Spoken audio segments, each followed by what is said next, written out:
दोस्तों साथियों अस्सलाम वालेकुम। मैं अपने चैनल दस्तक विद इफ्तिखार मिर्ज़ा के साथ आठवां कनाडा से आपकी खिदमत में हाज़िर हूँ। गुज़ारिश है कि मेरे चैनल को सब्सक्राइब करें और अपनी कीमती राय से मुस्फिज़ करें। तो आज मैं आपको एक कुकिंग रेसिपी आपके साथ मैं शेयर करने लगा हूँ। मैं पेशावर का मशहूर और मरूफ़ नमकीन गोश्त या उसको आप शनवारी भी उसको बोलते हैं, तो वो मैं आपके साथ कुकिंग करने लगा हूँ। आप भी इसको वॉच कीजिए। कुछ चीज़ें मैंने जो है ना वो ऑलरेडी जो है ना वो प्रिपेयर कर ली है। तो सबसे पहला काम जो है ये मैं करता हूँ कि इंग्रीडिएंट मैं आपको बताता हूँ। एक तो मेरे पास ये गोश्त पड़ा हुआ है, तकरीबन छोटा गोश्त है, ये अप्रॉक्सिमेटली जो है ना ये है सवा 2 किलो के करीब। तो इसको मैंने अच्छी तरह धोकर साफ़ करके इसके अंदर रख दिया है और इसको एक-एक पीस करके उठाऊँगा ताकि इसके अंदर जो है ना ये पानी ना जाए। फिर उसके बाद ये कुटी हुई काली मिर्च है, तो इसको कैसे इस्तेमाल करना है ये भी मैं इंशाल्लाह आपको बताता हूँ। ये ज़रूरी नहीं है कि आप इस्तेमाल करें। ये 1 टीस्पून है काली मिर्च और तकरीबन 1 टीस्पून ही ये है नमक। तो ये आपने इस्तेमाल करना है और ये कुछ जो है ना ये मिर्चें हैं मेरे पास ग्रीन पेपर्स जो है ना, ये ग्रीन चिली।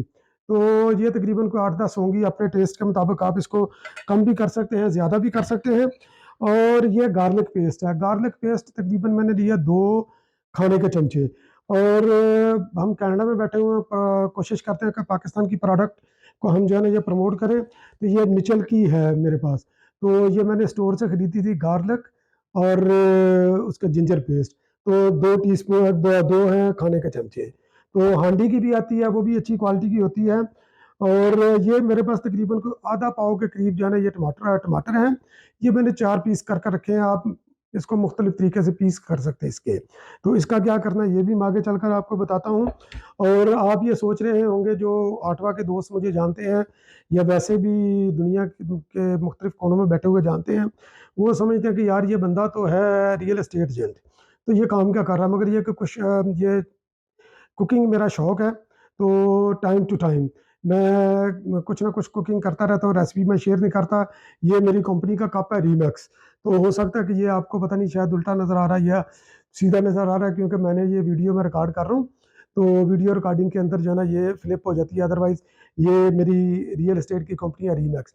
तो ये हमने लेना है तकरीबन 1.5 कप। ठीक है, 1.5 कप के करीब-करीब 1 कप भी चलेगा, मगर डेढ़ डेढ़ कप अगर ले लेंगे तो वो बेहतर रहेगा।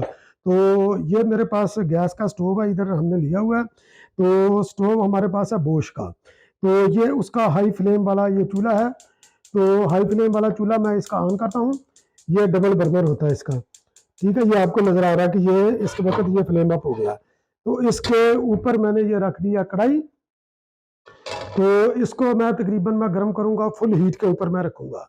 तो फुल हीट पर जो ये जब ये गर्म हो जाएगा ये ऑयल, तो उसके बाद फिर मैं ये गोश्त डालूँगा। फिर मैं आपको दिखाता हूँ कि कैसे इसको डालना है गोश्त को। जी दोस्तों, तेल मेरा अब जो है ना ये गर्म हो चुका है। मैंने इसके अंदर एक बोटी डालकर देखा है, तो इसकी जो तड़तड़ाहट आपको नज़र आ रही है, इसका मतलब है कि तेल फुल गर्म है। मैंने फुल हीट के ऊपर गर्म किया था। अब ये गोश्त या तो मैं एक-एक बोटी करके डालूँगा या मैं इसके अंदर सारा ही डाल दूँगा। तो ये देखिए सारा जब हम डालेंगे तो इस तरह जो है ये इसका फ्लेम आता है बाहर। तो आपने ये काम करना है कि इसको नीचे लगने नहीं देना है।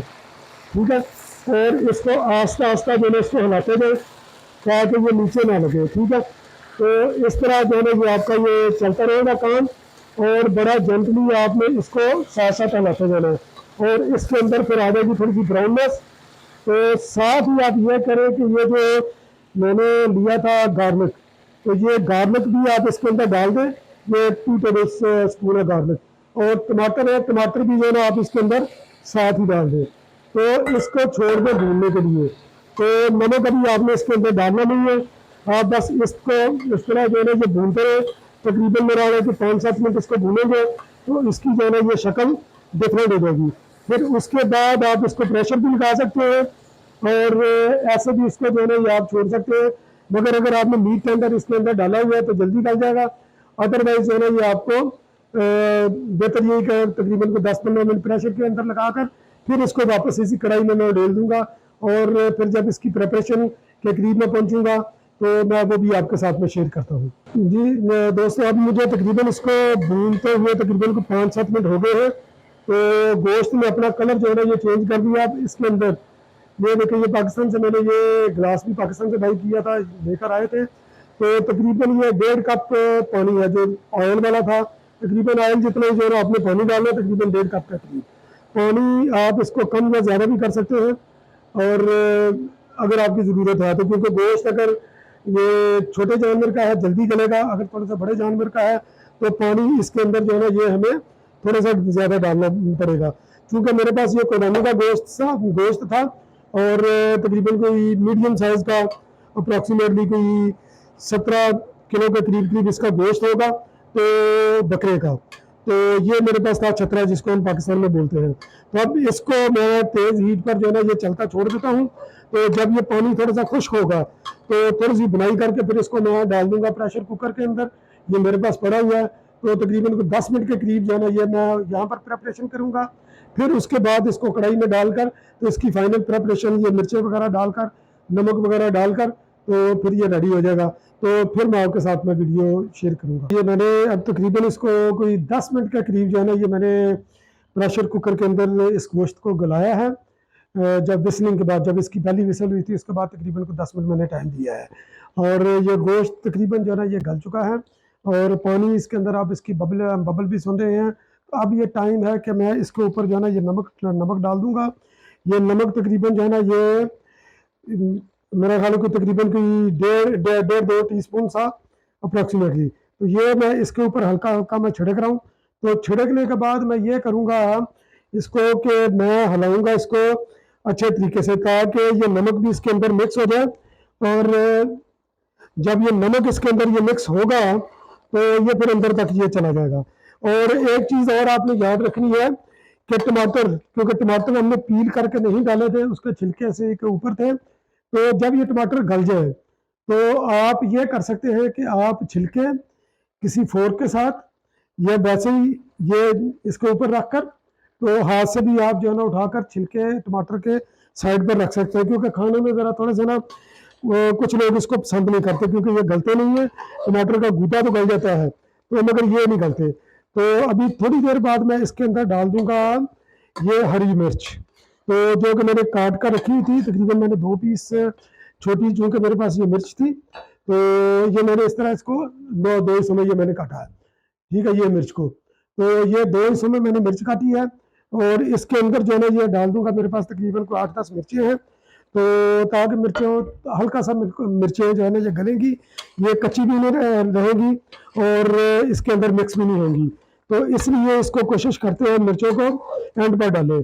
और जो काली मिर्च है, काली मिर्च भी आपने प्रेपरेशन के टाइम अगर आपकी ज़रूरत है तो आप डालें, नहीं तो कोई बात नहीं। तो खैर अभी मैं दोबारा जब ये प्रिपेयर हो जाता है तो अगली वीडियो में शेयर करता हूँ। मेरे पास ये तैयार हो चुका है नमकीन, पेशावरी नमकीन गोश्त या शनवारी। तो ये कैसे तैयार होता है, इसकी निशानी क्या है? इसकी निशानी ये है कि इसका तेल अलग हो जाता है, पानी बिल्कुल इसका ड्राई हो जाता है। तो ये मैं आपको दिखाता हूँ कैसे। तो ये आप देख रहे हैं कि इसका बिल्कुल जो है ना ये तेल जो है ना ये बबलिंग कर रहा है, तो इसका मतलब है कि ये बिल्कुल तैयार है, रेडी टू सर्व है। तो मैं अभी मैं सर्व करता हूँ जी। अब ये तैयार हो चुका है शनवारी गोश्त या पेशावरी नमकीन गोश्त। तो ये आपकी खिदमत में हाजिर खिदमत है, और आप वीडियो से एंजॉय कीजिए।